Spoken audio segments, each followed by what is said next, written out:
So we'll see. Hey, everybody, and welcome to the Fantasy Fullback Dive, brought to you by the good people at the Roto Street Journal, paving your way to fantasy glory, acting as your lead blocker to fantasy excellence, making all your football-related fantasies come true. I'm your host, Nat the Truth Jones, on this Thursday night lead-up and Week 4 preview. With me, as always, the Wolf of Roto Street himself. We've been gaining some momentum. We've had some big tweets. We've had some big articles getting a lot of views right now. We actually got a decent Thursday night game, which I'm pretty excited about. The guy I'm going against, unfortunately, has got some big pieces in this game, so I'm kind of, low-key pulling for an under and all that stuff. But as a football fan, enjoy actually seeing a good game. Wolf, how you doing? Hey, like you said, great game. Divisional supremacy on the line tonight. You love to see it, and I think that's exactly where we just start tonight. We'll dive right in. Last time we kind of went right up against it, so we're going to try to move through our preview just a bit faster tonight because we know the lifeblood of this show is your questions. We already had about 10 before we went live. Even love to see that. Thank you guys for getting those in. Get your other spit starts on in there as well. And we will try to get through this as quick as we can. We do have to make sure we get our man David Campanelli invited so he can help moderate. Look for any super chats if you want to cut the line, cut the news. We'll keep our eyes peeled. It's a good way to, one, support your boys, but also make sure your question gets nice, in-depth answer. But get those questions on in. We typically mow through all the mailbag. And as you guys know, we'll talk about tonight's game. We'll talk about the news. Higher, lower, Hail Mary. I'll blow through that as fast as I can. So, again, your questions, that's what makes this show run. So let's go.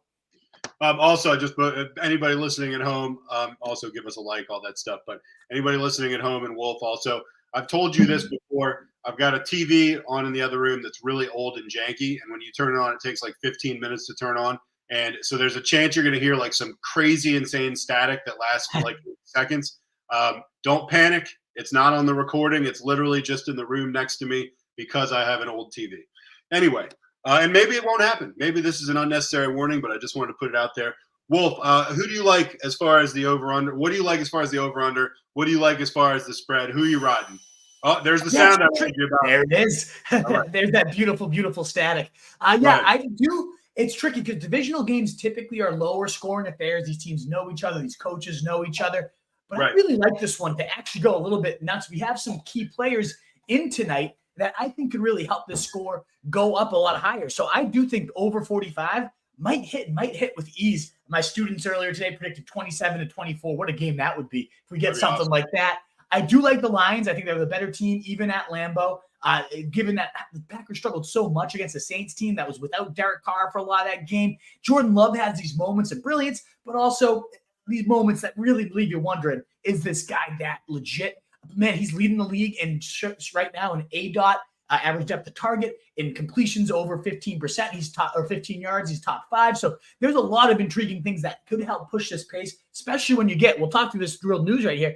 Christian Watson's going to be back, likely on a limited workload. They're going to be, quote, according to Tom Pelissero, cautious with his workload. So snap count, Christian Watson. Aaron Jones also back, very explosive weapon in every single facet of the game. He's more likely to have a full workload, according to Tom Pelissero. And then we also have David Montgomery on the other side of things. So I'm hoping for some early points, those deep bombs from Jordan Love. Say what you will, his completion percentage, not amazing. Then when you do adjusted completion percentage, one of the worst in the NFL, but he is taking deep shots. He's completing them with regularity, and that could help create a shootout atmosphere. I do think the Lions cover those points. I think they end up winning, and we get the over as well, over 45. So I'm going Lions and over. What about you? I'm also going Lions and over. It surprises me a little bit that we're in lockstep on this one. I just genuinely think the Lions are a better team. Possibly it's because I want to believe that, but I do think it's true. I kind of swear by Amon-Ra St. Brown, who unfortunately I'm going against today. And I'm also going against Aaron Jones. We'll see. That's kind of hit or miss. We'll see what happens. I'm expecting the Lions to both cover the spread, and I don't know. I could see 50 scored in this one. It really could, absolutely. And so now that brings us to the key fantasy questions. Do you trust Christian Watson tonight? Should you start him? I imagine that's going to be we have mailbag questions. We already have mailbag questions asking that. People are saying, do I sit Watson? Do I start Watson? Do I start Watson or Garrett Wilson? I know that was referenced in your tweet that blew up so much. So we will definitely be diving into Garrett Wilson a little bit later. We'll get to the higher, lower Hail Mary. In terms of Christian Watson and some great measuring sticks there, it's tricky. whenever you have a snap count, in particular at wide receiver, where he's on a snap count, he's not even guaranteed to get the rock when he's on those 15, 16 plays. It's sketchy. And if you can bench him, I recommend you do. I'm about 3 spots below ECR. I have him right around wide receiver 40. So it's not impossible to consider, because you got to imagine where they use him. One, the red zone. He's a 6'3" monster. He's always been pretty solid in that whenever he's gotten the opportunities. And then, of course, when they're taking those deep shots. I mean, we've seen Datavius Wicks on flea flickers just bursting down the field and overthrown a couple, but also connecting on a couple with Jordan Love. Those are the Watson routes. And I imagine they're going to scheme up a handful of those plays. So he's going to have some high impact plays whenever he's in there. We know the absolute ceiling with this guy was the wide receiver 2 in fantasy behind only Devontae Adams when he was a full-time player. He had 4 games of it. And that was the shitty part of it was he was in the doghouse for Aaron Rodgers all year. But for that span, week 10 to week 13, those 4 games, the wide receiver 2 in fantasy, all 4 of those games were top 10, but that was also on a full complement of slaps. So you got the risk of, does he get actually used when he's in there? Is it just a decoy to get him warmed up, get him ready for future weeks? And what if he re-aggravates things? So there's a lot of question marks with him. He does also have the out, though, of being such a big play threat, of being such a good touchdown scorer. He had the 4th most touchdowns last year on the 67th most targets. So he doesn't need a lot of work to end up booming for you. So there's definitely situations you can consider him. I do think you should bench him in most opportunities, in most of these questions, like Garrett Wilson. As much as I'm a little bit lower on him this week, I'd still ride with him. He's still seeing a healthy target share, around 30% on the year. So I'd rather go with the every down player, another talent I love despite the quarterback discrepancy. But man, what Jordan Love does best really does mesh with Christian Watson. And it could end up being a situation where they are in a shootout and they need him late and he plays more snaps than you expected. We get 2 touchdowns out of the guy. So there is a significant ceiling. Like I said, I do think I'd have him on my bench in most cases. I have him in 4 out of 6 leagues. I'm playing him in 1 over Tutu Atwell. That helps you guys kind of get actually, no, Tutu's in my lineup. It's more so, I love Tutu Atwell. He's in my flex right now. But there's only 1 out of my 4 leagues I have him in there. I'm actually potentially throwing Garrett Wilson back into my lineup ahead of Christian Watson with this type of be cautious report here. It is a little sketchy. I know we want that Thursday night juice, but you can't get too suckered in. So I would recommend in most situations benching him, but of course, do let us know if you have questions on him. Meanwhile, to the running backs there, Aaron Jones and David Montgomery, and honestly, I'd like to play them both. I think I'm plus 9 ECR on Montgomery, running back 24. 13 and 12 fantasy points, nothing overly sexy there, but a touchdown in both games, filling that Jamal Williams role as everyone predicted in the preseason quite admirably and looking more explosive than Williams while doing it. Was certainly healthy enough to go tonight in this big divisional matchup. A soft run defense, certainly a run funnel defense. Now, Jair Alexander is out for the Packers, so maybe they can throw on them a bit more. The Detroit Lions, I have Goff at quarterback, so I certainly hope so. But I do think Montgomery, at minimum 1 touchdown. He brings a toughness to this team. He helps them really bleed the clock once they get up lead. So I would play Montgomery, and certainly I'm playing Aaron Jones, who was the running back 1 in his only game so far this year. 26 fantasy points in half PPR leagues. Ultimately, that was on 3 quarters as well. So even if he's somewhat limited, you got to have Aaron Jones in your lineup. I certainly have him above David Montgomery, my running back, 14 plus 2 ECR on Aaron Jones tonight. So much better than Dylan. I mean, it's not even close here. Yeah. So I imagine he's going to see about 60% of the work, and he's been a Lions killer in the past. So definitely starting Aaron Jones, most likely starting David Montgomery. And if I can afford to bench Christian Watson, acknowledging how much upside he can, he only needs 1-2 plays. Again, 67th in targets, 4th most touchdowns last year. But if I can sit him, if I have good enough options, I would sit him as well. Like Adam Thielen, I know that sounds crazy, but I'd rather play Adam Thielen in a revenge game than Christian Watson tonight. So I have 2 things, and then we're going to get into the news for the week. I have Montgomery. I'm not starting him. And also, who do you have in the building? Let's hear that. I got 2 flex spots. Well, my 2 running backs. I got Tony Pollard and Derrick Henry. No, I get that. Yeah. My 2 flex spots. I have Raheem Mostert and Jerome Ford. And so Ford gets a little tricky there. I do think I'd still go. Man, that's tough. I considered it with Ford. I mean, right now, Ford's the RB10 for the year. I know. Which is just, I know that's not sustainable, but it's hard for me to bench him. I don't know. So that's what I'm going with. I think the ceiling's higher with Ford. The floor is safer with Montgomery. It depends on what you need this week. I really do think I'd go Montgomery there, but it's really close. You would go Montgomery. I don't know, though. I don't want to steer you wrong and have Montgomery, because if he doesn't score, we saw it with Jamal Williams last year. Like, it's a complete dud. Just a little hesitant because it's his first game back. So I think I'm probably going to go. I can bet that. Even though I like having the juice. Second thing is we have people already asking questions. Someone else just put the exact same question. Watson against or Wilson. Rewind a couple minutes back. Wolf actually just answered that question. And keep the question. I'll give you the answer. It's Garrett Wilson. Yeah. So, but we can go anyway, if you don't want to go back, you don't. But he did answer that question. We're going to get into news. Give us a like. We already got 25, 30 people in here, which is awesome. Love to get a bunch more. Keep the questions coming. We're going to try to get to them all and get through this stuff a little quicker than usual. But there's a lot to get through, so we're going to do our best. I'm going to start right now, Wolf, unless you got anything else before I get into the news. Let's dive in, baby. That's our Thursday night preview. Time to preview the rest of the week and then get on to all your questions. I'd say within 7:45 is the latest we want to get there. At 7 o'clock right now. And I think we can definitely do faster than that. So by 7:40, let's call it, we'll be answering all your questions. Hopefully you enjoy the content up till then. Hopefully it helps guide. We wouldn't do this to just be annoying and make you sit here and wait. And a lot of times we'll bring up points in higher, lower Hail Mary in this news that might prompt some questions, give you a more informed question as well. And that really helps us out too when you have all the information and then ask your question. So let's dive in, though. Let's get right to this. All right, Anthony Richardson, he's been in concussion protocol. He, obviously missed last week. We got to see a pretty good performance from Gardner Minshew winning a game in overtime. But anyway, he's been listed as a full participant in Thursday's practice.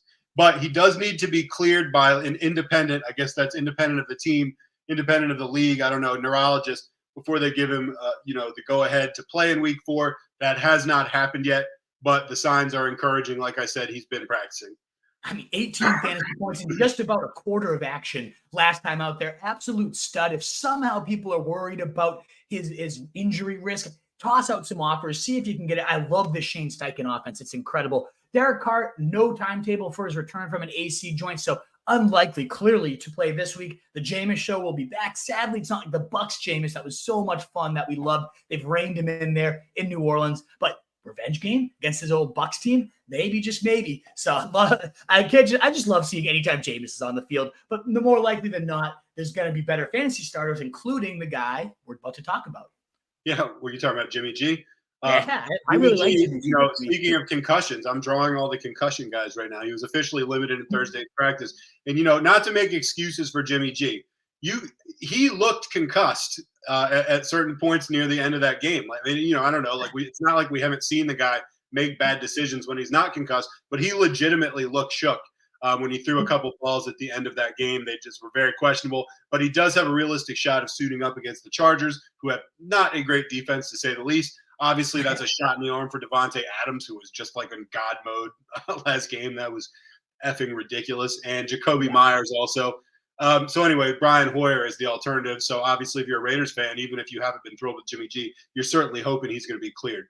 Yeah, and I do wonder, maybe they go to the impressive rookie, Aiden O'Connell, instead of Hoyer, after what a great preseason he had, maybe to see what they've gotten there. We'll see, but it does seem like Jimmy G is trending towards being in, which would be great news for everybody. Frank Reich saying Bryce Young is trending towards playing. He practiced in full today. And unfortunately, that's sad news for all our passing game here. We just saw Andy Dalton go 368 yards on 58 attempts. The Red Rifle looking like a perfect fit here in this offense. We haven't seen Young pushing the ball as often or as deep as we saw with Andy Dalton. So too bad. It's a downgrade to guys like Adam Thielen, guys like DJ Chark, who still are very startable against a very, very bad Minnesota defense. But it is unfortunate because we would have been must starts for at least Adam Thielen had we had Andy Dalton at quarterback this week. Absolutely. Before I hit the running backs, we're going to start. Charlie threw us a quick $2 super chat. Thank you, Charlie. Says, much appreciated. Good Wilson hunting clip made and ruined my day. Love to see that. I've actually alluded to that a couple times already in the pod. The Wolf put out a pretty good clip on RSJ's Twitter handle or X handle or whatever the hell you call it these days. It was extremely appropriate. Fit perfectly. And last I saw it had like 350,000 views. So I guess Charlie's not the only one who appreciates it. We're at like 800,000. I love the pun by Charlie. Good Wilson hunting. That's phenomenal. Well played, Charlie. Always a regular. I say it's too perfect. It's not your fault. I'm benching. It really is. At first, I'd forgotten the dialogue that went with it, and I was just like, "Oh yeah, you feel really bad sitting the guy down, and then the whole "it's not your fault." I was like, oh, that's perfect. It's too perfect because it really isn't. It's not his fault at all. It's not. It really really isn't. It's not your fault.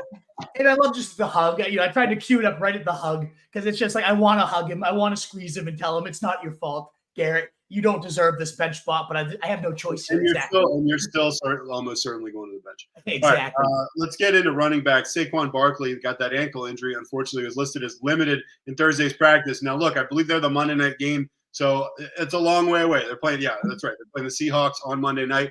Limited practice to start the week is a pretty good sign. Everyone's going to be keeping an eye on him, but it's possible we're not going to know about his status until hours leading up to the game, which makes some of the sit starts you might have to deal with before that a little bit tricky. Yeah. Matt Breida would be the guy starting if Barkley is held out another week, of course. Exactly. So if you can get Breida, only 28% rostered right now, get him as your contingency plan. If he's gone, so you got to have Barkley at your flex at minimum because you could always pick up Darius Slayton as a potential Hail Mary should Barkley sit. If you have other good options and it's looking questionable, for example, I have Brian Robinson versus Barkley right now, and if this looks even iffy coming into Sunday, I'll definitely be putting in Brian Robinson. I don't want to risk that even in a bad matchup against the Eagles. But man, if it's looking good, if he's practicing Friday, gets him practicing on Saturday as well, how could you not risk it for Saquon Barkley in a great matchup on Monday Night Football? I'd rather pivot over to a Darius Slayton or something of that nature if I have to. And speaking of studs potentially returning, Austin Eckler, my auction league backfield, is coming back. Let's hope so, at least. Practicing on Thursday. That's back-to-back limited practices. It does very much seem like he's going to return in a beautiful matchup against the Raiders nonetheless, should he be back. Now, maybe they do rest him. They have the bye next week, and I could totally see, let's give him 2 more full weeks, get him fully healthy coming out of there. But if he's ready to go, you couldn't ask for a better spot for him to return, Austin Eckler.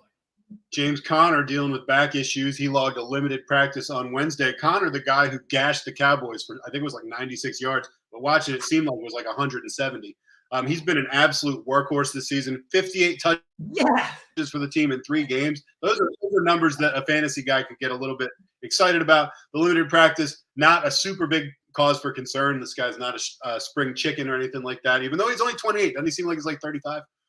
I feel like he's been around forever, but it's true. We knew the work was going to be there. We knew he'd be the focal point of this offense. What we didn't know is how damn efficient he'd be, averaging over 5.2 yards a clip. He's 3rd in the league in rushing, and he hasn't had exactly layup matchups either. Now, the 49ers is hard of a matchup as it gets, but still definitely a guy you can consider starting this week, given how much work he's getting and how damn good he's been with it. The engine to these really impressive games. And the Cardinals just in general, a little bit more impressive than I think a lot of people would have expected. Breece Hall upgrade to a full practice, but similar to the Garrett Wilson train, anything in this offense that's led by Zach Wilson is so damn tough to trust. And the Chiefs, huge underdogs. You got to hope they get Breece Hall going in whatever way they can. But if you can bench Breece Hall, I recommend it as well. Similar to Garrett Wilson, such a studly talent, but so hard to trust. It's so asinine that the Jets are continuing to lean on Zach Wilson. They signed Trevor Siemian. And the fact that I would be infinitely more excited about Trevor Siemian just tells you how damn bad Zach Wilson is, because I'm not excited about Trevor Siemian, but I would be running circles around my house naked in excitement over him right now over Zach freaking Wilson. I almost feel that's like what I do when I get excited. No, constantly. You and me both. I mean, I almost feel like it's not like there's any excitement level about Siemian, but it's like it's clear there needs to be a change of some kind. We have seen Siemian quarterback in the NFL before, and right now that's good enough. It's a low bar.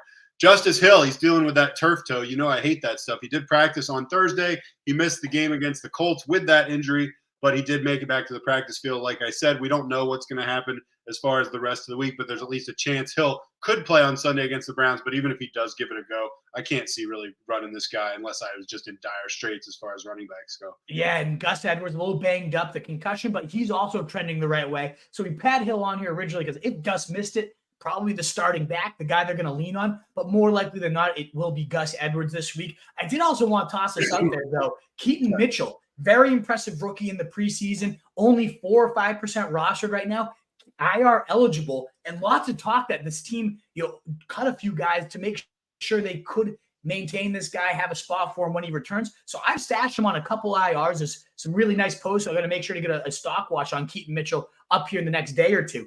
Definitely a guy to take a look at. If you have some roster trash to cut, look for Keaton Mitchell for sure. Moving on to wide receivers. talking about absolute studs. Jalen Waddle, no longer in concussion protocol. Crazy that the Dolphins put up 70 points without Waddle even in the lineup. This is a historic offense. They're scoring on well over 40% of their drives, not just scoring touchdowns on over 40% of their drives. Nearly half the time they have the rock, they're scoring a touchdown. Insane efficiency, and that was even without Waddle at 100%, but he's in full. You got to have him in your lineup for the shootout against the Bills. You probably didn't need that encouragement, but man, that's going to be a fun game this Sunday. Yeah, they didn't need Waddle. They had Robbie Chosen. So anyway. I wish, seriously, I wish we could flex that game to Sunday night so bad. Sunday night, the Chiefs versus the Jets with no Rodgers now. Oh, how horrible. But seriously, how excited are you for that game? It's the most excited I've been for a game yet all year, except maybe like the first game just because you're coming back. But it's like, I'm so fired up for that game. I can't even be awesome. Express it to you. We got a couple big ones to talk about as far as the 49ers go. Brandon Ayuk did practice on Thursday. Deebo Samuel, who's really been tearing it up, especially when Ayuk's not in, he did not practice on Thursday. Samuel's officially ruled day-to-day by Shanahan after the 49ers Week 3 win over the Giants, but he has yet to participate in either of the team's first two practices to start the week out. If he's unable to log a limited session Friday, he's probably going to be considered questionable at best heading into the weekend, so we'll see on Friday how the team lists him heading into the following week. They also listed Juwan Jennings as limited with a shoulder injury, if that means anything. But Ayuk not only practiced on Thursday, but he took off his blue non-contact jersey. I love it when guys do that, but at the same time, I'm still like, please don't hit him. With Samuel's sideline, Ayuk is returning to action. It's very important for the Niners. I mean, they got some serious weapons, even when they're kind of like the Dolphins light maybe. I don't know, but Ayuk appeared to be trending in the right direction heading into Week 4's matchup against the Cardinals, which is not a bad matchup, although maybe not as easy as we thought earlier. If he's not able to go, Ayuk obviously is going to have even more upside at wide receiver too. Yeah, exactly. But both these guys, obviously in your lineups, if they're playing, the one risk is game flow. But given that the Cardinals have looked more competitive than expected, I don't know that they'll blow the doors completely off them. And we've seen Ayuk have 30-point days. Last week, Deebo for 25. It is tricky how many of these guys can truly eat when you also have Christian McCaffrey and George Kittle. But how can you not have these pieces of such great offenses? Like you said, Diet Dolphins. Kyle Shanahan wishes he was Mike McDaniels at this point. Devonta Smith not practicing on Thursday. It's just an illness. So my guess is he will be back. But ultimately, just something to monitor. Make sure he's in there before you have him locked in your lineup. He will eat against the Commanders. It says, I think a high-end wide receiver 1 at this point, given how talented him and A.J. Brown are. And I'll let you hit this one, your boy here. My boy, I mean, and this is, throwaway. I hate throwaway coach comments because they probably mean nothing. But Rams coach Sean McVay said the hope is for Cooper Kupp. He's been sidelined with that hamstring to return from injured reserve in Week 5. And man, oh man, I know it's speculative and all this stuff, but I mean, you talk about how great this guy was and what a serviceable replacement that your boy Nakua has been. Can you imagine if Kupp comes back and he's healthy and rearing and ready to go? And the Rams are much better than we thought they would be anyway. I mean, even though their record is not fantastic, I'm excited about it. I can't wait to see. I hope he does come back healthy. Absolutely. It will be beautiful to see. The only risk here, the only real red flag of this team is the offensive line. We saw Stafford under duress constantly against a good Bengals pass rush there. But ultimately, wow, it would be great to see. I put this on here, though. One, just the first update we've heard on Kupp. It's good to know that there's some positive trending there. Somehow, if you can sneak in an offer and steal Kupp, the fantasy MVP, the wide receiver 1 in points per game in back-to-back years, go for it. But also, if you can sneak in an offer for Puka Nacua, coming off his floor game of the season, 5 catches, 70 yards. I mean, a lot of buzz. Oh, he's been exposed and Puka Nacua can't do it. I believe in this kid fully. I think especially when he's drawing the secondary coverage, man, what could he do? So I bet this news plus a down performance, you might be able to steal Puka Nacua on the cheap right now. So toss in some offers. I don't have to because thankfully I have him on legitimately every single team because I bid $50 or more on him to make sure I got him. But I think, yes, Cooper Kupp will be that man, but a lot of talk about, the perfect Robert Woods clone here in Puka Nacua. And those guys have both been top 12 receivers simultaneously. So I definitely think Puka has plenty of value. If you can get him at like a wide receiver 20, 24 price, this optimism, because what if something happens to Kupp? What if it flares up again? And even if not, I still think he's going to have a nice floor. So toss in some offers on Puka Nacua. He's sexier than Robert. He's sexier than Robert Wood. Yeah, I'm in love with that guy. I would tongue kiss him. Jeez. We got a quick super chat before we move on. Aaron Cooley throwing us so much. We really appreciate. Hey guys, I love the show. Standard League need 2: Kamara, Gibbs, Achan, Pierce, or Javonte. I mean, definitely not Javonte in my opinion. I'd say it comes down to the 3 first guys. What do you think?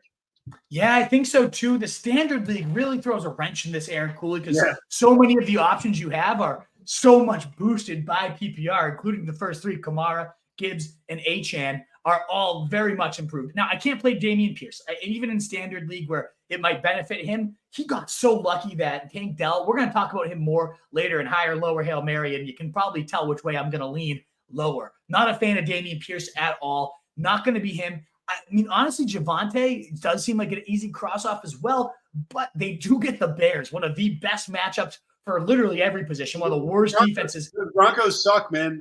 I don't care. If the Bears blew out the Broncos, would you be shocked? Yes, because I think the Bears are so bad too that I think they can, at minimum, the Broncos can keep pace. Never mind, the Broncos can potentially. They do suck, but their offense has not been god awful. Russ has 300+ yards in back-to-back weeks. Javonte's looked good. He's getting ramped up by the week. I really don't think we can just cross him off. This is tough, though. I do think he's below these other guys for me. I have a hard time sitting Achan right now after a 50-point day. I don't think the cat's going back in the bag. He probably has a little bit of a lower floor here. Gibbs is tough because his is so boosted by PPR. You got Montgomery back, so the touchdown ceiling's capped. Kamara, what's he going to look like? We haven't seen him play ball all year. There's a lot of question marks. You're definitely right. I would still go with the first 3, but I hear what you're saying. We only got to pick 2, truth. We get. It's not even the 3. We got to pick 2 of them. Oh, right. I would probably go with, maybe Kamara and Achan, just because I don't want to be the guy that sat Achan and like he does well, and you're like, oh, well, I didn't say. And you're like, well, he scored 52 points last week. You kind of got to put him out there. I think I go Kamara and Achan, but you're right. There's a lot of question marks.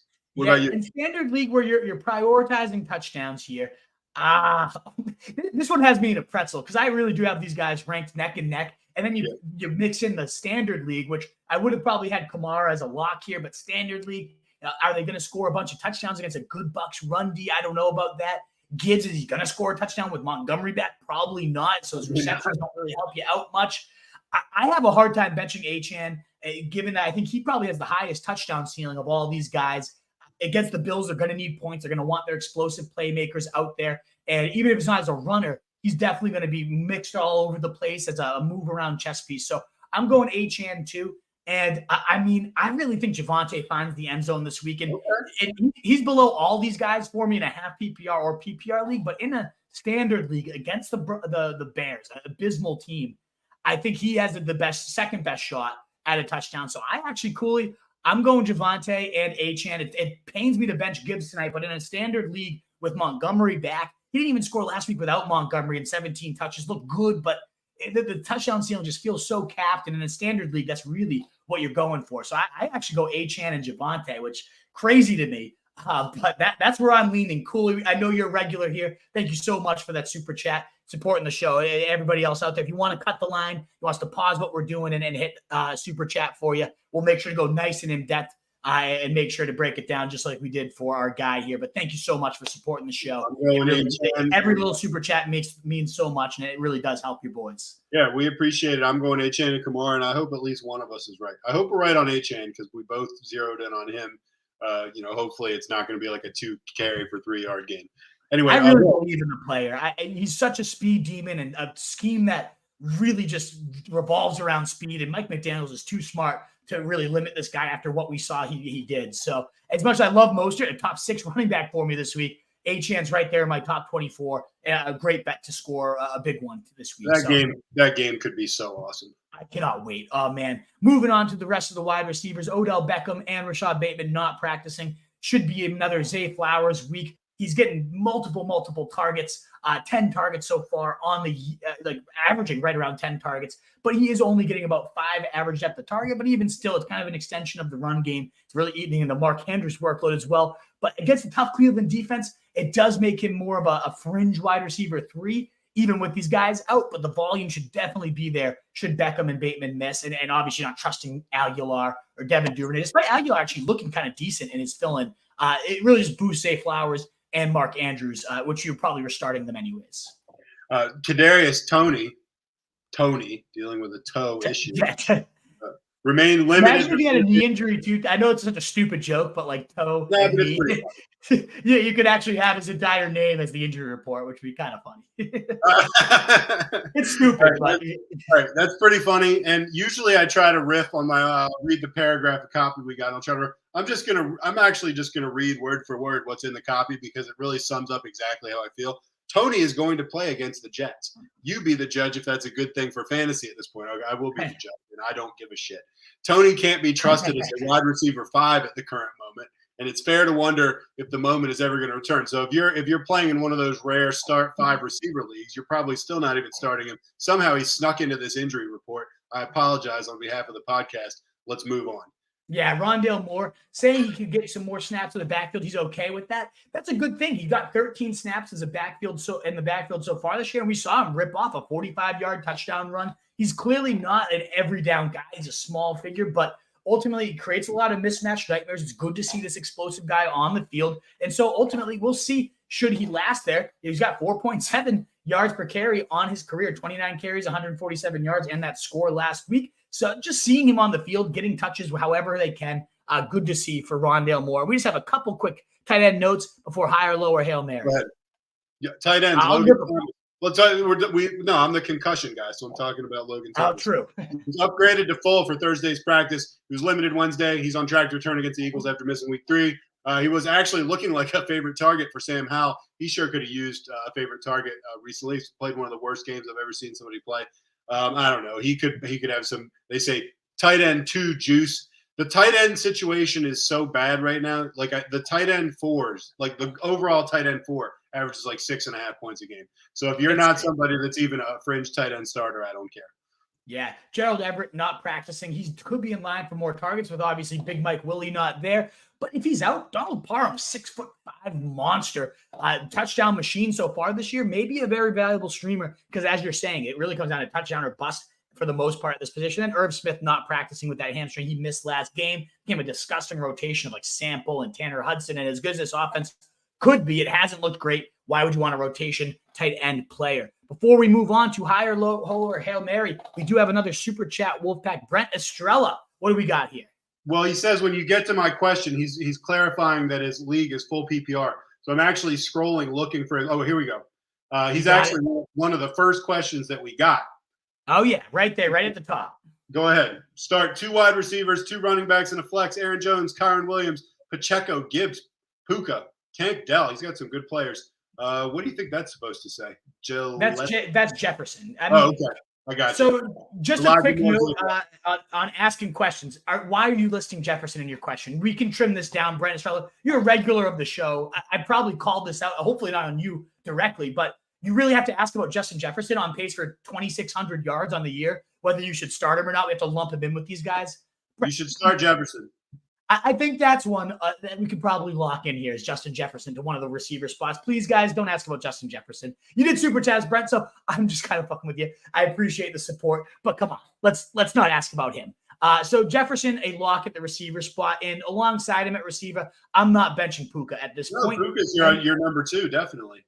Absolutely. And then I'm starting Aaron Jones tonight, so damn explosive. And I'm not benching Kyron Williams, literally playing 100% of the snaps last week. And I know he's not incredible as a player, but when you're getting that type of volume, it's very hard to not be a top 10 running back when you're literally playing every snap and getting some of the best target share in the NFL at the running back position. And then I'm going Puka as I already said that as the other player there. So then it comes down to the flex. And I mean, call me crazy. It comes down to Gibbs or Tank Dell. It is full PPR.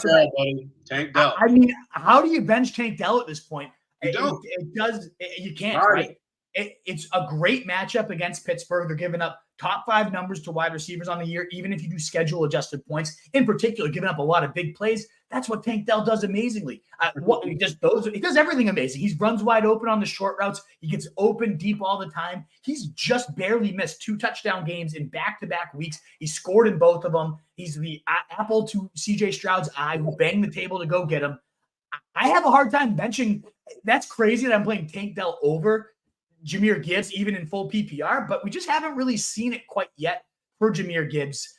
So I'm going Aaron Jones, Kyron Williams. I'm going Jefferson, of course, and Puka Nacua. And then, I think I'm going Tank Dell over Gibbs. I'm not benching him anywhere I have him.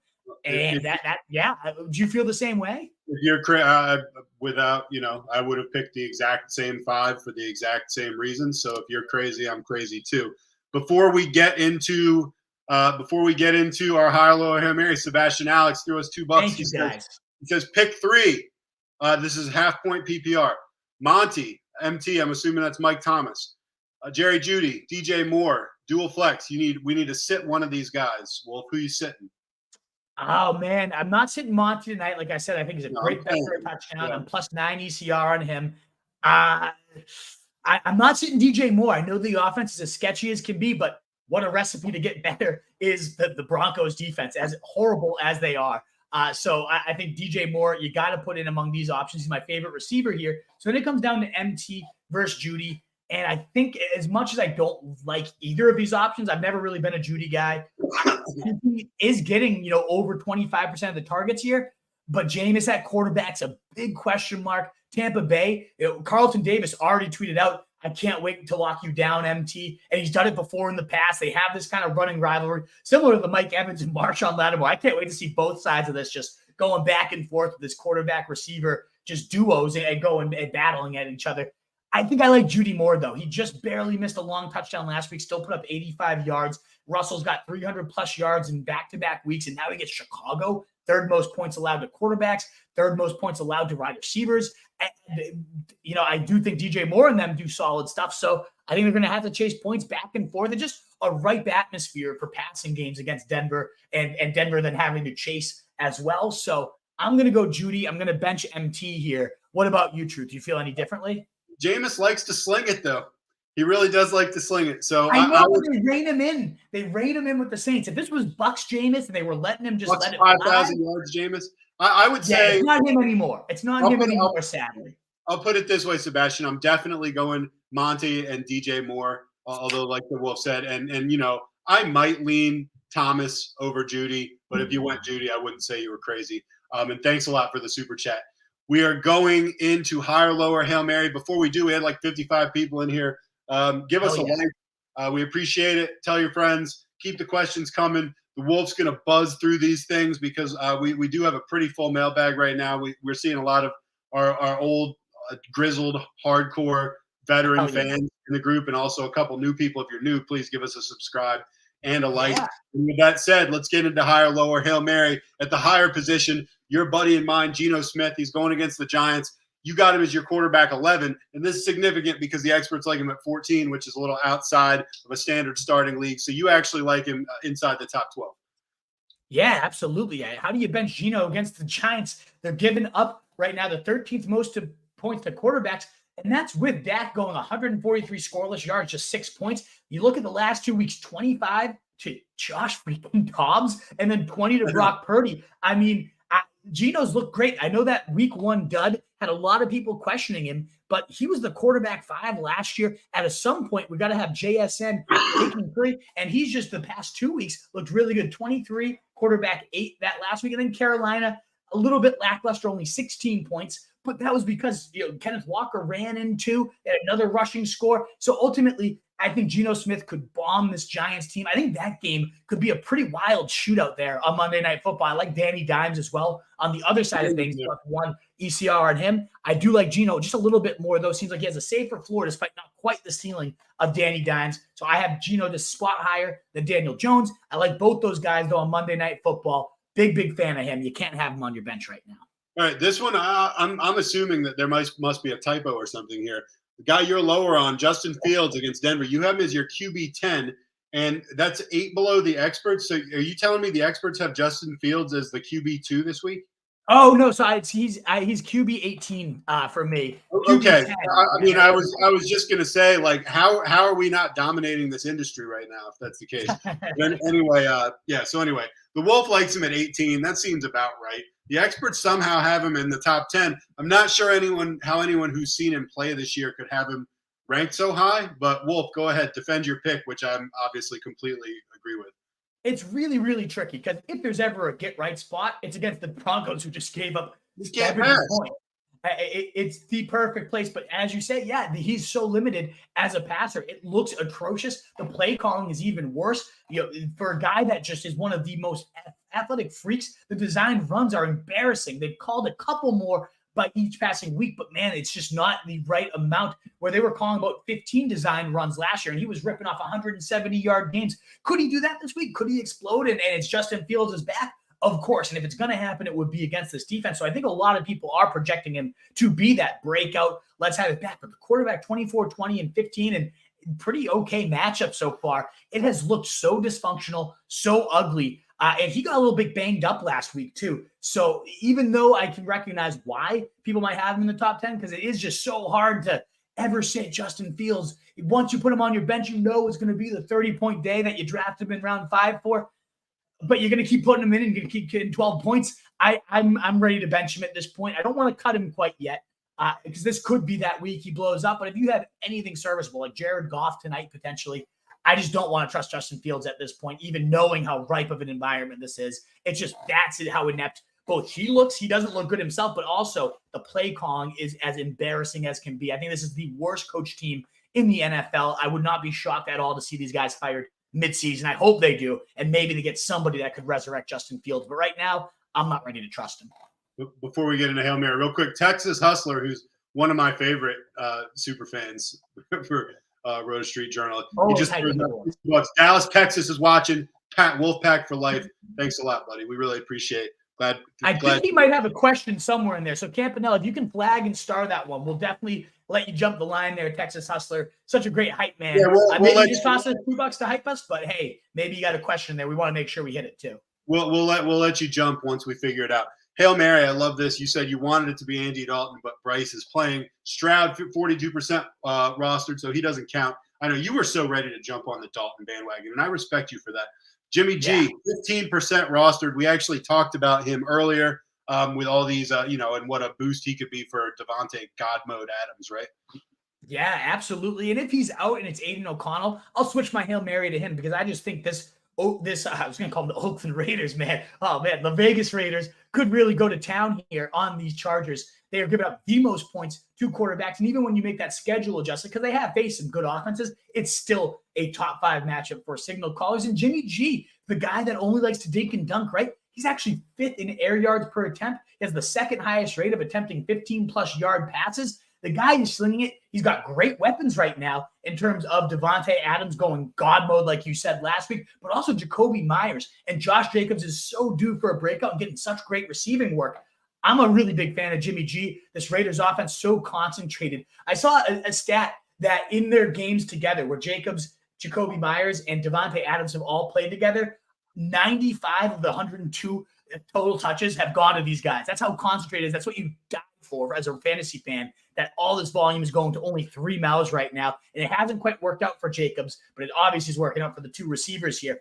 Diehard fan of this offense, though, in a great matchup. They're going to have to chase points. I think it's a great spot if you need a desperation quarterback, whether Jimmy G, Aiden O'Connell. I don't know about Brian Hoyer. I don't know if I can go that far. But I think Jimmy G's trending towards playing. He'd be my Hail Mary for sure at quarterback. All right, before we jump into running backs, and you actually did fly through quarterbacks pretty quick. We're getting all these super chats, so that's a good problem to have.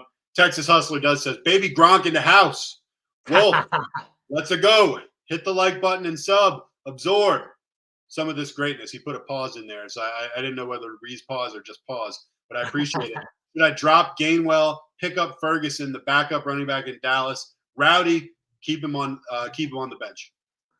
So I think by Ferguson, if you're looking for the backup running back,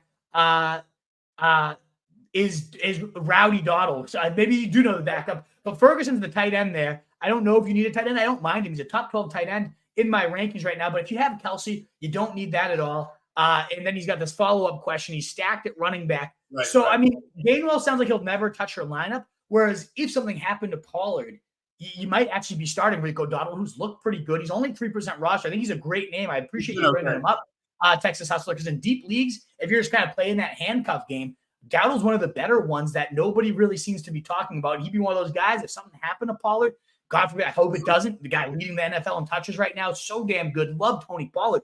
But if something did happen, this is definitely a more run-heavy attack than we're used to from the Cowboys. And Dowdle has looked good on his limited touches. I bet everyone will be blowing all their fab to go get Donald. So, yeah, at this point, what's Gainwell going to do for you? Swift is clearly the guy there at this point. I think it's only going to continue to trend more in his direction. If you have a good running back crew, you know you're not putting Gainwell in your lineup, but Dowdle as a starter might actually approach that, and you'd certainly at least save some fab and have some trade pieces. No one's going to trade for Kenny Gainwell right now. So, yeah, I think you can absolutely do that move and cut him. And in terms of starting Kamara, it does depend on who your other options are, but especially if it's full PPR and with how bad this running back room has looked and all the reports about how explosive Kamara was in camp, I have no problem tossing him right back into my lineup, especially if you're getting reception points. Jameis Winston at quarterback is probably going to need some help from his backs here. And I think Alvin Kamara could walk right into 18 touches, fire it up to play. He's got some good hype videos right now. We don't make our decisions on hype videos on Instagram, but man, I'm hyped up to see Alvin Kamara. It's one of the must-watches at running back this week. And yeah, I think you can – he's a top 20 running back for me. So again, depends on who your other options are. Definitely let us know. Texas Hustler will make sure to hit it. But yes, he's absolutely startable. No doubt about it. All right, let's get into running backs. We're going to have to fly here. We do have a couple video chats that are waiting patiently when you got a big mailbag. So let's get into running backs. Raheem Mostert at Buffalo. This is the current running back 1 scoring. Yeah. You've got him as your running back 8, which is 4 higher than the experts. Yeah, I mean, and then you also got Devon Achane also in there. You don't have rankings next to him, but you're higher on him than everybody else. I mean, I wonder if you're even low on Mostert. I mean, the guy keeps producing every single week. So I don't know. Do you think the addition of a Chan is going to hurt him? I don't know. No, not necessarily. He's still going to be the lead here. And if you're going to beat the Bills, it's certainly on the ground. Definitely one more of those pass funnels here. We saw them giving up some huge explosive plays to Breece Hall, and that's why you start Mostert is for big explosive plays. They got game flowed out Jacobs and B-Rob, so the last couple of weeks, only 7 points allowed to the lead running back on teams. But I don't think you can get game flowed out when you're the Miami Dolphins. In fact, I think you dictate the pace here, even against Buffalo. So in a game where points are just going to be going back and forth, in my opinion, I think the over-under, 54 on this game right now? Why not take the lead back in this offense? And why not take his backup, who I think they're going to get more looks with them both on the field together? Achane, maybe mixing in the slot receiver spot. You know you'll have Waddle and Hill, and then maybe the third receiver becomes Devon Achane here. Either way, you're going to need your explosive pieces to show up against Buffalo, to keep pace with them. And I absolutely think Mostert, who's done nothing but thrive in this lead back role, like you said, lead running back 1 in fantasy, but getting ranked outside the top 12 right now, you got to have Raheem Mostert in your lineup, and you probably do even as a top 12 guy. But I also want to highlight that Devon Achane, top 20 running back play as well. When points are at a premium, you want your playmakers getting the rock, and I think that's going to just be back and forth, tons of plays run. I'm a huge fan of this game, and I want both these backs in my lineup. 2 guys you're lower on. Ramondre Stevenson, who's been a real disappointment so far this year. He's playing at Dallas. Got him at RB26. Yeah, I wanted him in my auction. Got outbid. Now I'm glad I did. You're actually 9 lower than the experts who have him all the way up at 17, which seems a little bit high. Also, we mentioned Dameon Pierce earlier, so if you want to just touch on that, you're also lower on him. You got him at 34. The experts like him at 28. Yeah, it's not looking good for Ramondre Stevenson, whose workload continues to trend in the wrong direction. Now, this might be the right game flow for him, given that it is against the Cowboys. I expect them to be up. I expect the Patriots to then have to be chucking it, and that typically favors Ramondre Stevenson. But even though he's running the majority of the routes here, only 12%, 7%, and 12% share of the targets, 10% on the season, he was right around 15 to 20% most weeks last year, and that's a huge dent on him. He just doesn't look as overly explosive. As a Pats fan, every game, it doesn't look like Ramondre of last year. He's getting stuffed more often. He seems to be dancing more. Maybe I'm missing something, but with only 49% of the rushes, there's a 10% target share. And that, again, lack of running back receiving usage is kind of consistent with Bill O'Brien, dating back to Lamar Miller and all the running backs he had over there in Houston. Very rarely did any of them cross it, even 7% target threshold. Plus, you got Zeke facing his old team. That seemed like a Belichick thing to do, is try to force feed Zeke at the goal line, who already has been that lead red zone back. Inside the 5 carries are certainly favoring Zeke right now. I imagine Belichick will try to get him a touchdown over Ramondre in this game. Only 12, 14, and then 7 points last week. 40, again, less rush share than Zeke last week as well. It definitely scares me, definitely sketchy. And the matchup's difficult as well. Running backs have really against Dallas, other than James Conner-God last week. So ultimately, I do not want to play Ramondre, and I certainly don't want to play Dameon Pierce, somehow getting ranked as a fringe starter by the experts. He got bailed out by that Dell getting tackled at the 1 yard line. Does not look similar to Ramondre, just doesn't look as explosive in that tackle breaking machine we saw last year. He had the perfect script last week to go out there and thrive. They were up by 17 at halftime, and yet he still only played about 50% of the snaps, still only saw a mediocre workload when he should have been getting leading the clock. They remain so pass happy, fourth most attempts for CJ Stroud, and the Pittsburgh Steelers, much more of a pass funnel, very vulnerable in the secondary. I imagine this game will continue to flow through the arm of CJ Stroud, through the explosiveness of Tank Dell, and not Dameon Pierce. So I have no interest in playing him. If you can somehow sell him, I know it's probably tough to do. Nobody really wants Dameon Pierce, you'd think. But I also know many people in leagues are not using their IR spot. Like, casual leagues are much more boneheaded. So maybe you can sell this guy off his big week. Either way, I don't want him in my lineup at all. Wolf, exit your video and come back. I will do Hail Mary. You're doing a lot of breaking up. Sorry. I will be back. I will refresh it. Cool. Two things. Giuseppe, I see your super chat. After we do Hail Mary here, before we get into running backs, we'll hit your question, I promise. Thank you for the super chat in advance before we even answer it. We're going to get into Hail Mary. Sometimes these I don't feel like I can answer as competently as the Wolf. This one I actually feel like I can. It's Tyjae Spears going against the Bengals. The reason is actually because I wrote a quick piece for RSJ this past week about him having some fantasy upside and all that. So he's one of the guys that I feel like I can riff on a tiny bit. Basically, if we look at the snap count, and I mean, without the snap count being taken into account, what is there? You can't score fantasy points if you're not on the field. Derrick Henry was off the field quite a bit last week. Tyjae Spears was actually on the field quite a lot more. Now, he didn't produce a ton in that amount of time, but the fact is he was on the field 27 snaps to Henry's 17, and that's extremely significant. Going against the Bengals this week, if you're looking for a Hail Mary, you think, man, maybe Henry's on the decline, which I seriously hope is not true because I'm a Henry owner and all that stuff. That's why Tyjae Spears might be worth a Hail Mary in this situation. You know, if all of a sudden the snap count or the game flow starts trending towards him, you could do a lot worse than having a guy that's on the field the whole time, which Henry was not, unfortunately, last week. Wolf, welcome back. I figured I could talk about Spears since I wrote that piece on RSJ. Absolutely. Felt pretty informed. You nailed it. 2 weeks of the 3 weeks so far have favored him. Game flow against the Bengals should favor him as well. So, yeah, I'm all about Tyjae Spears. If you're desperate, when I take these Hail Marys too, I kind of like the guys that, yeah, maybe they break a long one and can get you some points, but also you're playing the long game here. Spears should be on your roster. Only 24% rostered right now. One of the best handcuffs you can ask for in fantasy, plus a guy you might be able to plug in there. So, yeah, big fan here of Tyjae Spears as a desperation Hail Mary.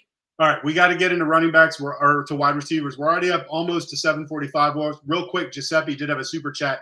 You trade Jacobs for Gibbs, PPR. Also, rest of the season, who do you like more, George Kittle or Laporta?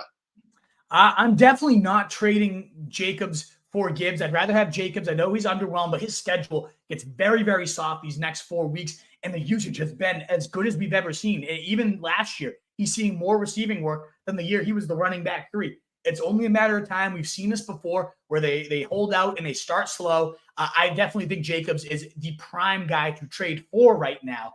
So I would rather have Jacobs in that deal. And Kittle versus Laporta is very tricky. In all honesty, I do think Laporta might be a steadier guy. The only rookie tight end in NFL history to have 5 or more receptions in his first 3 games. And obviously last week, seeing on 11 targets, 8 catches, over 100 yards and a score. Huge fan of Laporta. And as much as I love Kittle, he's got so many more mouths to feed, whereas Laporta is the clear-cut number 2 passing game weapon in this game right now. So I'm going Laporta actually rest of the season over Kittle.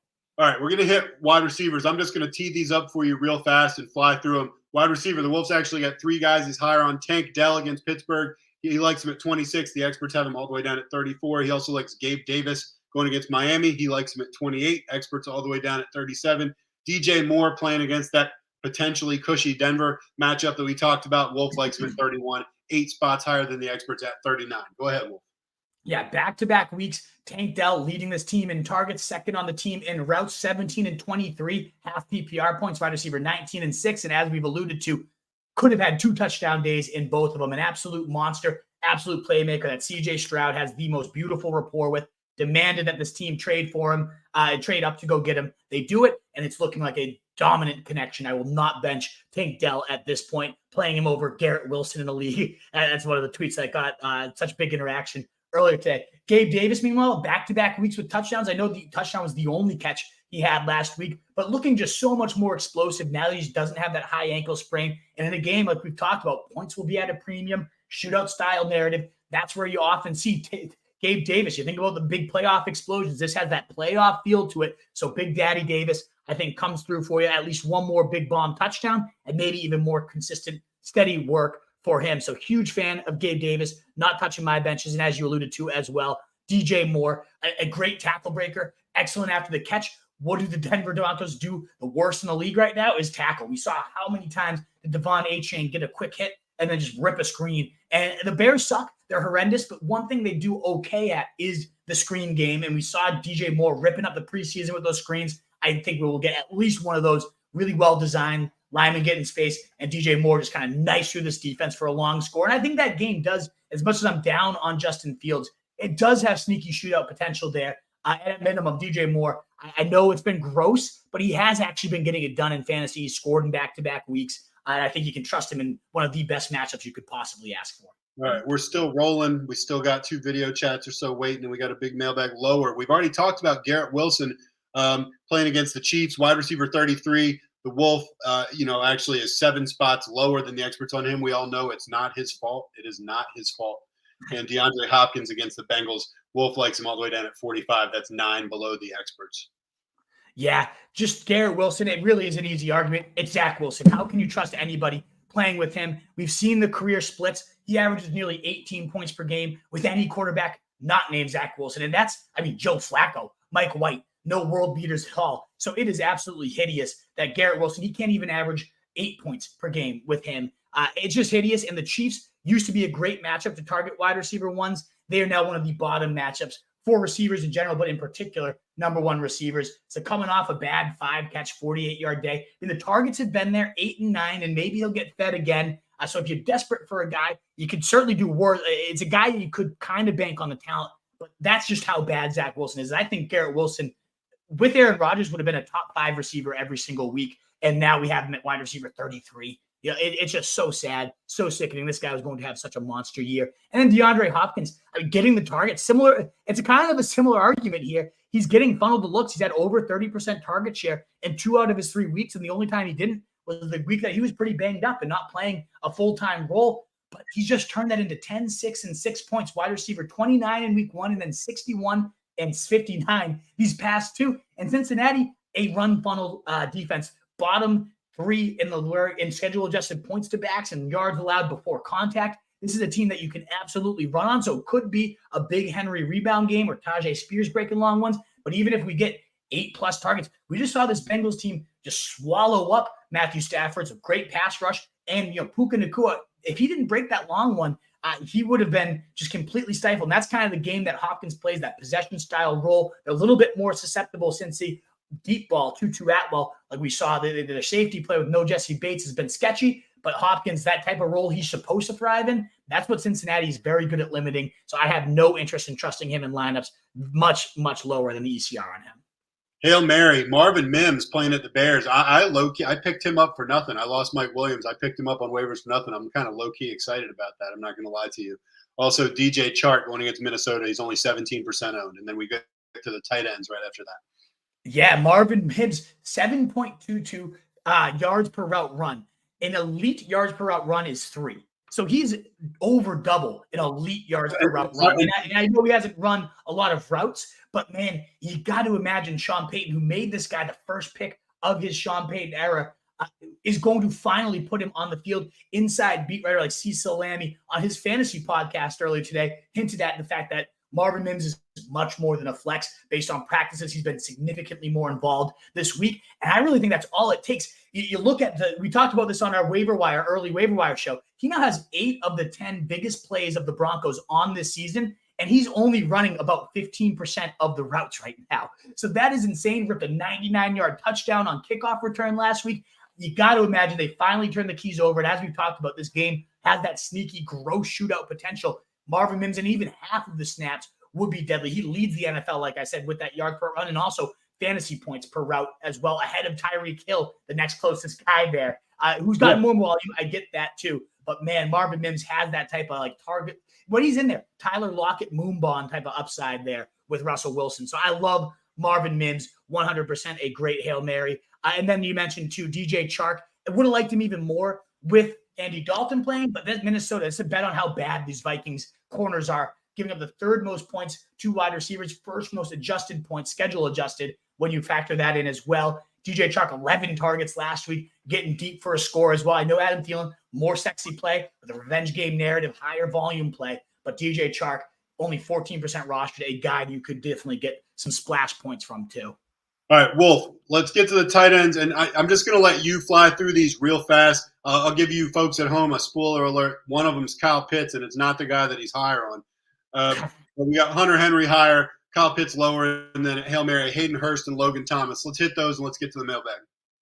Yeah, absolutely. We'll get through these real quick for you, Wolfpack, because I want to make sure to hit that. But Hunter Henry, entering the week, tight end 6 in fantasy football, had a little bit of a dud against the Jets last week. But that was just because they were trying to bleed out that clock, became a run-heavy script. His first 2 weeks, 14 and 14 points is when they needed to throw. I do think they'll be playing comeback mode against Dallas. And he's playing like a big slot role, that invaluable Julian Edelman, Hunter, all those roles where we've seen Wes Welker thrive. That's what Hunter Henry's doing right now. So I imagine him and Mac Jones will continue to thrive and connect. I think a touchdown after he scored in 2 of his 3 weeks is certainly on the table. So top 10 for me this week. As you mentioned, Kyle Pitts, consistently, it's almost like just recycle the tape here. 5, 3, and 6 fantasy points. You look at all the underlying metrics, man, it's so impressive that it's yards per run and unrealized air yards top in the league. We don't get fantasy points for all the things that Kyle Pitts is apparently dominating in. And until he gets better quarterback play, I want nothing to do with him. His one big spike last year was in London. So maybe, just maybe, we get a Kyle Pitts London game with the Blake Bortles reincarnate here. But yeah, I have no interest in starting him. He hasn't been top 17 at all this year. Why is he ranked top 10? It makes no sense to me. I'm in the Hail Mary, as alluded to. Hayden Hurst, it's just a bet again against the bad Viking secondary, such a bad pass defense. We saw in week 1, the tight end 2 that week. It's a staple of the Frank Reich offense to pepper the tight end. Bryce Young, as much as I'd rather have Andy Dalton in there, the one thing Bryce Young has done is check down. I think Hayden Hurst could see some viable volume and have a nice role there. I regained that early season steam when he had 13 points against the Falcons in week 1. And then Logan Thomas. Surprisingly, the Eagles, so good against everything as a defense, but actually a bottom 3 defense against tight ends right now. And we know that the Commanders, they're targeting the tight end position, the 3rd highest rate in the league right now. Thomas, when he was last on the field, 9 fantasy points, was the tight end 6. He's actually done pretty solid with his volume so far this year. And Philly, it's surprisingly good spot for him, only 4% rostered. I think he can be a guy, if you need a desperation dart throw, toss it at Logan Thomas. All right, great job flying through that. We're a few minutes behind schedule. Most of that's due to the awesome super chats that you guys have been sending us. So like I said to the Wolf before, that's a good problem to have. Campanelli and also Jordan have been waiting a really long time to jump in on videos. So let's throw them in one at a time real quick, and then let's fly through the mailbag. All righty, boys. You got to be fast. We have a big mailbag. Get us right to the question, Campanelli. We love you. And same with you, Jordan. Have the question ready. We'll hit it, and then we got to hit the mailbag. Full PPR, Atwell or Dobbs? I'm going Atwell, definitely. After that big spike week, good deep threat, good matchup against a bad Indy secondary. Definitely 2-2 Atwell. The streak lives. The streak lives. Great to see you, Campanelli. And a long time. We got to take the call from Jordan T. He's been here. What's up, man? One of the Roto Street Journal. Jordan's been waiting for like 45 minutes. I basically just called in to tell you I still love you. I'm in the middle of a move and stuff, and it's awesome. I called in to say, hey, I'm still here, still listening to the pod and all that. So even though I'm not here on Sundays all the time, I plan to be, but I love you guys. Hey, go Lions. Hutch is eating tonight. Let's go. Love it. I knew he was a Detroit guy. Jordan. We're both pulling for the Lions tonight. We're both pulling for him as well. Let's go, my man. Great to see you. Goss my QB tonight, so I hope he kills it. I'm starting Musgrave tonight just so he doesn't do good. But, I mean, if he does, because I think he's going to, we can't stop tight ends. You know what I mean? I love that. It's a great point there, Jordan. I'm going to pull up the mailbag, but great to see you. Absolutely love Jordan. He's been a day one guy, just calling in to share love. Cheers to that. And he brought up a good point. Luke Musgrave, a top 12 tight end for me this week. If he wasn't playing tonight, he would have been my Hail Mary tight end, only 20% rostered. Bottom 5 defense against the tight end. It's a great spot, as Jordan just said. They cannot defend the position. 80% of the routes so far this year. He's top 5 in route participation, top 12 in target share right now. I love Luke Musgrave. Jordan, that's a great call. I think he's a very, very startable tight end. So let us know if you guys have Luke Musgrave questions, Christian Watson questions. We are here. We got about 25 minutes till kickoff. And Truth, I know you might have to dip out even a little early. I got a dip at 8:15. I can hang around for 20 minutes of this. I do just want to say before we start the mailbag, Jordan hung around for like 45 minutes just to get on and say like that he still's watching us. Our fans are awesome, dude. Seriously. We have the best fans in the world. That's why we keep doing this, because of you guys. Like, it's not money at this point. You guys are the best. Like, we just do this to love you guys. And you guys love us back. So it's absolutely the best. I'm seeing the first question is Kyle Tunenberg. Do you have anything earlier than 6? No, it looks like it's Juan Pena to me. I think you're too low. Okay, perfect. So anyway, I'm going to let you rapid fire, and if I got something to say, I'll jump in. But I'm going to let you go fast because we got a lot of questions. All righty, and we got 50 of you here. Wolfpack, it's so awesome to have you here. I'm going to rapid fire so I get to as many of your questions. If you do want a super chat, I'll spend some time on it. You can cut the line. Make sure you get that. So we got Campanelli checking that out for us there. But one last time, a free way to help your boy is that thumbs up. And if you're new here, a lot of new names in that list, please do consider subscribing. We hit your questions 4 times a week, always trying to help you out with waivers, sit starts, all that good stuff. But enough hyping. Truth, can you read this one to me? Because I can't even see it right now. I can read them all if you want, as long as you No, just these ones, because my first comment is Kyle Toons at 644. Okay, I got it. Juan Pena says, who for my wide receiver 2 spot? I got Cooper, Jacoby Myers, Tyler Lockett, Tank Dell, or Dobbs. You got to pick one. I really like Amari Cooper right now. It's Cooper or the Jacoby Myers. Lockett, though, I really like against the Giants. They're going to have a ton of big plays. I'm going Tyler Lockett there. As much as I love Tank Dell, that's one of the few times I'll bench Tank Dell for Tyler Lockett here. Right. That's where I'm going. Okay, Omar says I need one between Aaron Jones, Sutton versus the Bears, or Tank Dell against Pitt. This is full PPR. I got to go Aaron Jones, 100%. All right, we already answered Brent's questions. He threw us a super chat, which is awesome. Now we're to Tunes. Would you play Dobbs over T. Higgins, Judy, Tank Dell, Addison, or Jerome Ford in the flex? Basically, he's saying which of these guys do you like the most?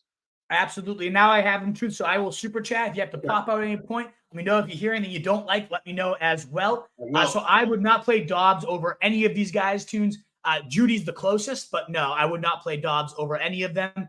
Tunes also asking Love Watson, Danny Dimes. I'm definitely going Danny Dimes there. And I'm going, man, I don't love any of these guys, but that's one of the ones where I would go Christian Watson over those other options there. Luke Musgrave, Gerald Everett. I'm going Luke Musgrave over Everett or Ertz there.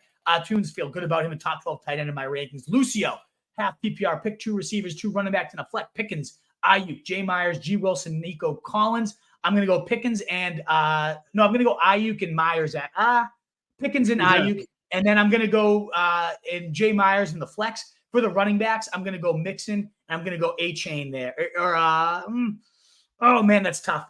Probably actually Montgomery and A-Chan there. A-Chan as well. A-Chan.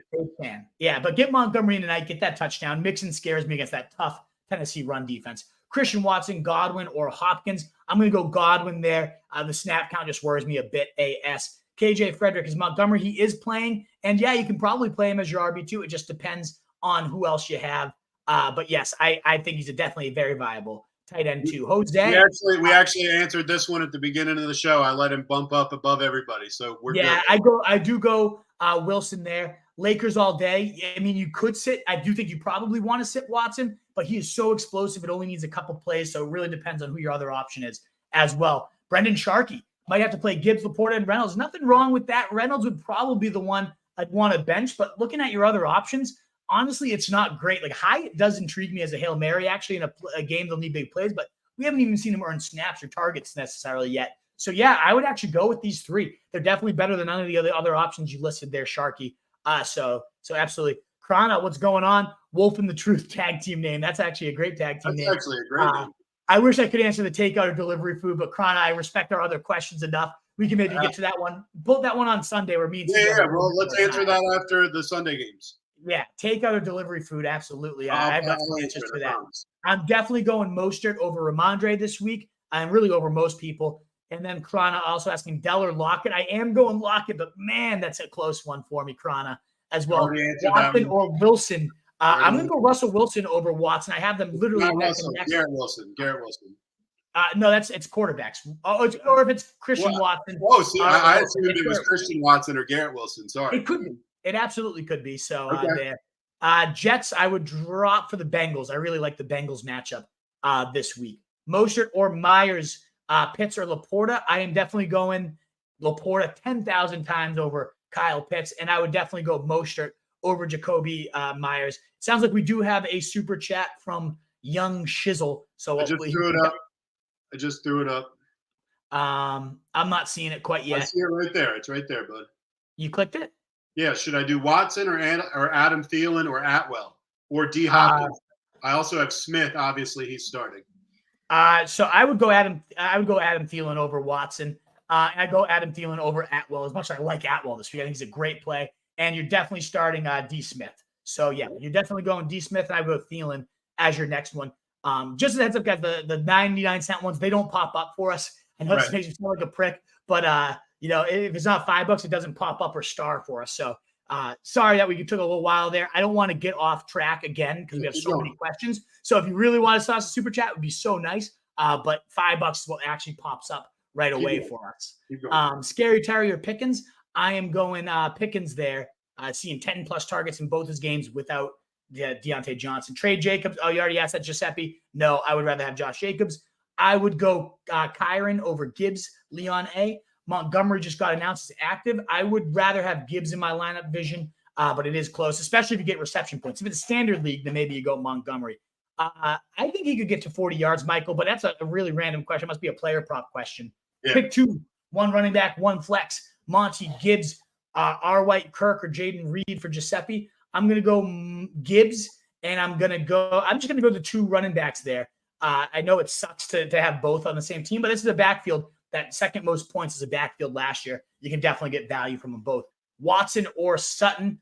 Oh, man, that's tough. I would go Sutton, though. Almost had a 3-touchdown day, only ended up with one. It's just that risk with Watson. It could be a huge blow-up, but the low snap count, the potential to get hurt early, I can't trust Watson when I have a decent enough option, and Sutton's certainly decent enough when he's facing Chicago, especially nonetheless. Laporta or Kittle, I'm going to go Laporta. Absolute monster. As we talked about, Sam Laporta or Kyle Pitts, dirty muscle. That's not even close. It's 110% Sam Laporta tonight.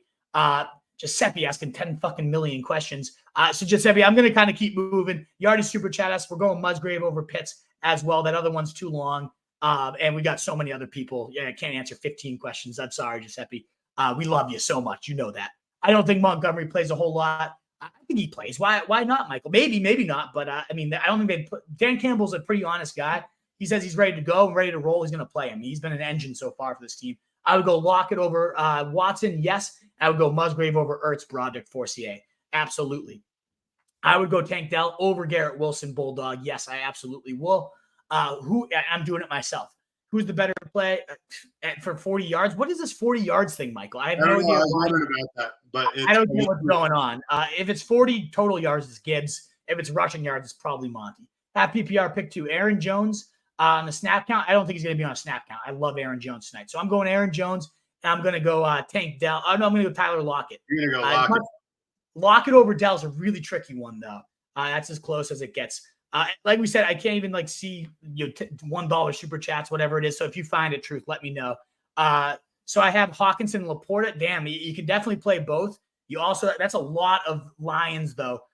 So I mean, yeah, you definitely play Mostert over any of those guys though. So yeah, if you want to bench one of the running backs, bench him for Mostert. So yeah, what do we got for a super chat here? Watson or Montgomery for flex, real quick. Definitely Montgomery for me over Christian Watson. I know, again, the big play is always viable. Fourth most touchdowns on 67th most targets last year. He doesn't need much to go crazy, but that's, it's a real big risk that he just gets hurt, and ultimately you have to bench him there. So, okay. All right. And then we left off here. I got you.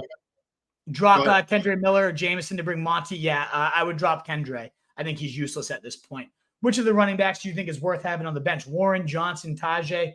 Honestly, of all these guys, I think Eli Mitchell in that offense. No, Jalen Warren actually is, because he could just take over, doesn't need the injury. He could just take over. Let Muth, or do I gamble? I'd rather have Muth over any of those guys. Magic Mike. like how you worded that. I would go Laporta over Darren Waller. Ronaldo Rincon, start 3. Gibbs, we got a bench 1 for Jory. Gibbs, Garrett Wilson, Mike Evans, James Cook. I'm benching Garrett Wilson there, Jory. Sebastian, we already answered that in a super chat for you. Thanks again for your support, Sebastian. Very much appreciated. Flex Monty Flowers or Madison. I would go, I think I'd go Madison here at that point. I know it's ugly. Cam Akers' status is going to depend on that. So let us know, Sunday if you can show up. But that's what I would go. We got Omar F with his nice super chat here. Thank you so much, Omar. Constantly supporting your boys, supporting the show. Monty or Rashad White? I'm definitely going Monty. Rashad White in another tough matchup. So inefficient other than the week he faced the Bears. I don't want to trust Rashad White if I don't have to. I think Montgomery's a very good reason not to. Big risk because if he doesn't find the end zone, it could be a tough night, but he's already found the end zone both times he's been out there. This is a soft run defense, and he's looked really, really good. So, I really like Montgomery. Tonight, if he's out there, I'm going to trust that he plays. And then I don't mean to skip you here. Are we starting to see Watson tonight? Personally, I'm benching him where I can. I have a couple leagues where I am starting him. He's a top 40 receiver for me. So there are narratives where, yes, you would start him, but it really depends on who he is. At top 40, it's not a must start clearly by any means. Risk of re-aggravating, risk of only playing 10 or so plays. But the other risk is he's so damn good that he only needs 10 plays to absolutely blow up. Wolf, I'm going to head out. It has been real. Guys, thanks for all the super chats. It's a lot of fun. I love taking the wheel for a second when the Wolf had technical difficulties. It was a real rush for me. Great game. I'm looking forward to it tonight, and I'll see you guys after Sunday night's 4 o'clock games with the Wolf. Awesome. Thanks again, as always. Truth, great to see you. Wish happy birthday to Anna for me. Cheers, my man. Pick 2, Gibbs, White, Pierce, Achon. I'm going to go who's White? Not Rashad White. Gibbs and Achon there, Krana Shah. It sounds like, again, we can't see these fucking dollar super chats. Like they're not popping out, Rock Love. All right, we'll get it for you. I found it here. But you're making me lose my place. We got so many people in line.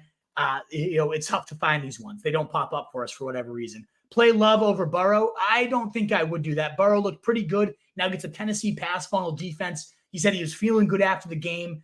Thrown it nearly 50 times, 49 pass attempts. He's got to be close to full health if his coach is going to put that much on his plate. So give me Burrow. Like I say, clear cut pass funnel defense all day. That's where I lean for sure. So thank you again so much for your super chat, guys. It's like I said, it's tough to see if it's not $5 more, it doesn't pop up on our system. So Campanelli is catching it, but it does then make us lose our place. So it's going to be tough to keep doing that. To not be able to, it pops right up if it's a $5 one. It goes right to the top of the queue. So a 5 or more. Jared Edson, hey, 3 running backs with 1 spot. Harris, Montgomery, Herbert. I would go Montgomery. Don't love. Thank you. Thank you for the nice compliments there, Jared. Hopefully you subscribed and are with us there. The bearded RN, good to see you. But yeah, Montgomery over those other 2 options for sure. Great to see you, bearded RN. Redraft full player. Watson will be limited. Do I gamble? I would gamble him like over Hollywood Brown. Yeah, I would do that. I would start Sanders over both these guys, though. I'm not worried about the groin issue at all. Never been 0-3. That sucks. Fatty Mateo. Start 3, Puka, DK, Tank, Garrett, or Thielen. I'm going Puka. I'm going DK, and I'm going Tank there. Fatty Mateo. Hey, guys, I have starting AJB. Too much there. Sorry, Kavakis, but we're in rapid fire mode, and there's just I'm not reading your whole lineup here. Will you boil that down to a question? We'll get to it at the end, I promise. Saber Money. Would you all trade away Jonathan Taylor for Zach Moss, Chark, and Gainwell? Give me Jonathan Taylor. Way more upside than any of those guys. Some guys, do I stick with Laporta over D. Waller? Yes, I would. Grind don't stop. Great to see you.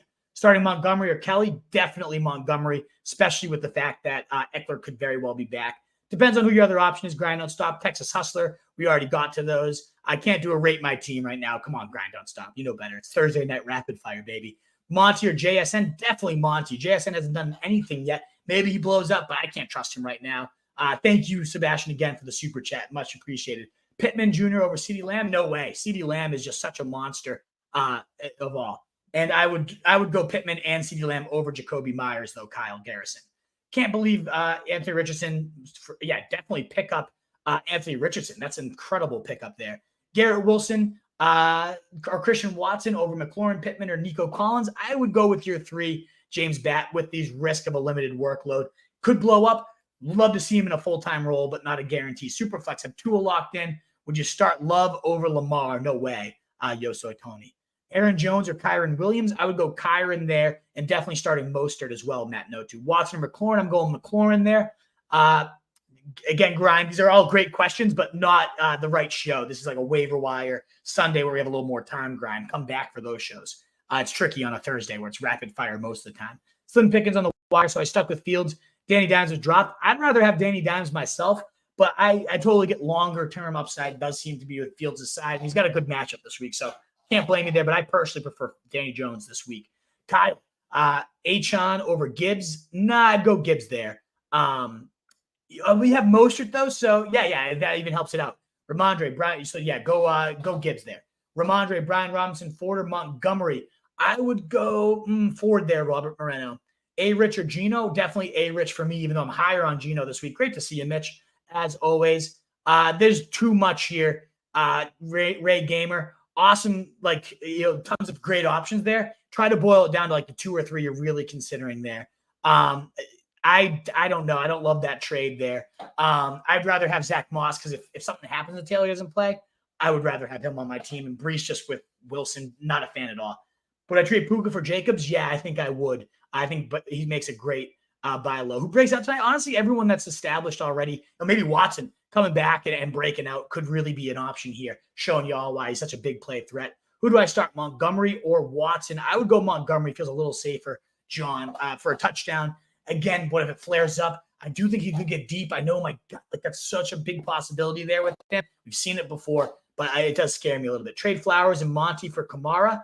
I don't think so. No, 909. We don't even know what Kamara is going to look like, and we know Flowers and Monty are great. Roshan, Hall, Dobbs, Addison, Kirk, Judy. I would go Addison myself, Kenny there. Aaron Jones or DeAndre Swift. I'm going to go DeAndre Swift there. Daniel's a little safer. Zay Wilson does absolutely suck, or Zach Wilson, rather.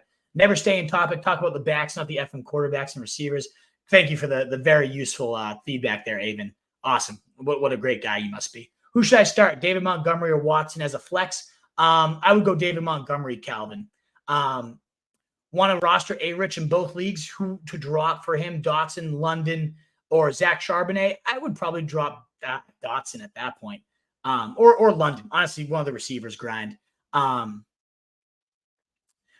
I start Watson? It really depends on who your other options are. I would go Adam Thielen like we talked about. I would go Flower. I would go Achane of your flex here in PPR there. Boys been making moves. Great to hear it. Mike Clay, awesome. I have Kirk Cousins and Josh Allen. I would go Josh Allen in that shootout style game. Absolutely. Awesome move right there. Absolutely. Dobbs isn't going to do anything with Watson. Yeah, that's risky there. Couple comments. I just like people talking to each other. Love to see it. Mike, all these moves are awesome, but we don't have time to kind of praise you for them all. Monty or Kyron Williams? I would definitely go Kyron Williams. Hector Gonzalez.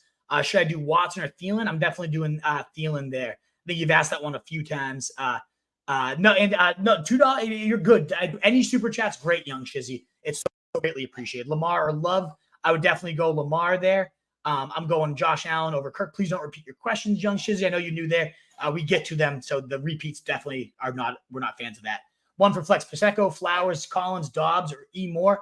I think Flowers there the most. And I'm going Freiermuth over Musgrave, going Montgomery over Watson. I think you've asked that one a few times. Normally I'd put you in timeout for repeat questions here. And then we got, let me find our place here. Dropping Goff with A-Rich. I would go A-Rich definitely. But I would probably drop Stroud before Goff myself. Patrick Mahomes, Amari Cooper, CJ Stroud, Justin Herbert. I like that trade. Yeah, I would do that trade. I think you're definitely winning that trade, A&J Films, if you're getting the Herbert side. Love you too, Truth. Charlie, I'll make sure he gets the word that you love him. Kristen Mann, no need to answer the live question for anyone in the Wolfpack. Danny Dimes. Yes, Danny Dimes is Daniel Jones. Kristen Mann. And last question here. Tom, pick two. Tutu, Hollywood, Judy, and Thielen. I would go Tutu, and I would go Thielen there, Tom. Great options. Wolfpack, thank you so much. What an awesome mailbag. Over 50 of you here for most of the show. On your way out, that thumbs up just to help your boys get out to more people with our preview show. Would mean the world. If you're new here, you liked what you saw, sub into the channel, helping us continue to grow. We're approaching 4,000. Would love to get there this season, and your help would mean the world doing so. Thank you so much. You can find me at Rose Street Wolf. You can find all our content at Rose Street Journal. World for Fantasy Sheep, guys. Be the Wolf. Best of luck with everything you need. And until Sunday, we'll be live at 10:45 a.m. Peace out.